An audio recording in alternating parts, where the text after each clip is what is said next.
Switch Mini has officially been unveiled, but it is called the Switch Lite. And that's what we're going to talk about today in the pause menu. Just wanted to give my thoughts on it because we actually posted a video not too long ago, a couple days in fact, of what we thought the Switch Mini was going to be. And so the timing kind of works out. And it's kind of everything we thought it was going to be, but with one major feature that's kind of perplexing, and we'll talk about that in a minute. But the Switch Lite will be coming out this September. It's got a smaller screen than the regular Switch. It doesn't have the detachable Joy-Cons, so it doesn't have HD Rumble. It doesn't have the IR scanner on the Joy-Con, which honestly, HD Rumble sort of is a gimmick. Maybe there's one or two games that really use it well.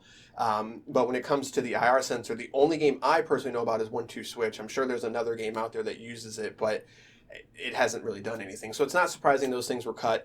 Smaller screen makes more sense. And they were talking about how it's basically a die shrink, which means it gets slightly better battery life, but they're not really touting that as a huge feature. But what also, if you kind of look at the pictures and the the renders that have come out, it looks like the cooling vent on the top is slightly smaller. So there's definitely been some sort of die shrink. But the biggest thing about this, well, there's two big things, is the price and the lack of being able to dock it. So first, I kind of want to start more positive. The price at $199 is great. That's actually lower than I thought they were going to get. I thought they were going to hit around $229. That's what they were going to go for. But $199 is awesome. That is crazy cheap for what you're getting, and especially when it comes to Pokemon time as well as holiday time. $200 to pick up a Switch is nuts. That thing is going to rule holiday season. I would bet on that.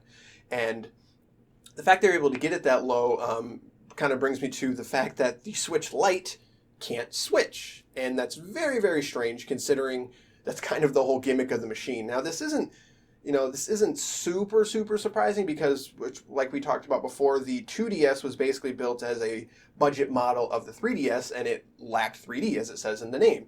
But with the Switch Lite, what's kind of strange is that there's no emphasis on that because you're supposed to be able to switch it. And this device, as far as we know, there's absolutely no way to play it on a TV. And it's just kind of strange because to me, that doesn't seem like the expensive part of the machine. The expensive part would probably be the screen as well as the Joy-Cons and everything. So I obviously didn't build the hardware, so I cannot say for sure like this would have been cheap. But to me, that just didn't seem like a huge thing to be able to dock it. But to me, the only thing I could think of is possibly the internals. Maybe they couldn't get the temperatures where they wanted to be with it being a smaller form factor, or maybe they just thought it wasn't important. It's a little bit different than the 2DS just in terms of, you can still play everything. There's certain games like Mario Party and stuff on the Switch where it requires you to take off the Joy-Cons to be able to play it. So if you wanted to play that on the Switch Lite, you'd have to actually buy more Joy-Cons. But there's also the lack of the kickstand. Now, the kickstand is terrible, so that's not terribly surprising. But it was just a very strange thing. Out of all this, it's awesome that they got the price down to $200, but the lack of docking is just, I don't know. I feel like the name Switch Lite is a little. They maybe should have called it something else. Switch Portable or something. Even though Switch Portable is a terrible name, but my point is that when you went into a store and you looked at the 2DS, it said right there it's in 2D. You probably have heard about the 3DS. You can say, oh, it's not in 3D. Where the Switch Lite just makes it seem like it's a smaller Switch, and while it is, it's smaller, lighter, etc. The fact that it can't be docked is very confusing, and I wonder if they're actually going to advertise that on the box, to make sure that people don't go into a store thinking that they can pick up this machine and it will just work with the dock they have. And it's not even the fact of that it won't work the dock, it won't work with any dock. And that's just very strange to me. To me, I thought they were going to position this device as a way to get a second Switch into the house, and that way you could get another one and just share the dock. And obviously that's not going to happen. But I still say it's a cool device. The fact that it's much smaller, or I should say, much lighter is nice because the Switch isn't exactly heavy, but in the hands it can feel a little heavy. So that's cool. Better battery life is always a good thing, and the price is amazing. So I still think even at $199, the lack of it being able to be docked isn't going to be a huge deal in terms of the mass market.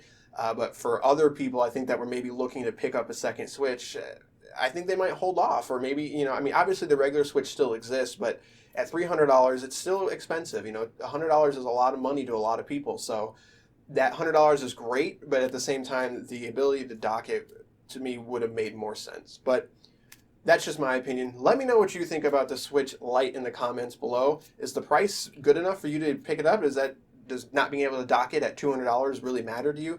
Let me know. I'd be very interested to know. Hit that like and subscribe button. It really helps us out, and we'll see you next time.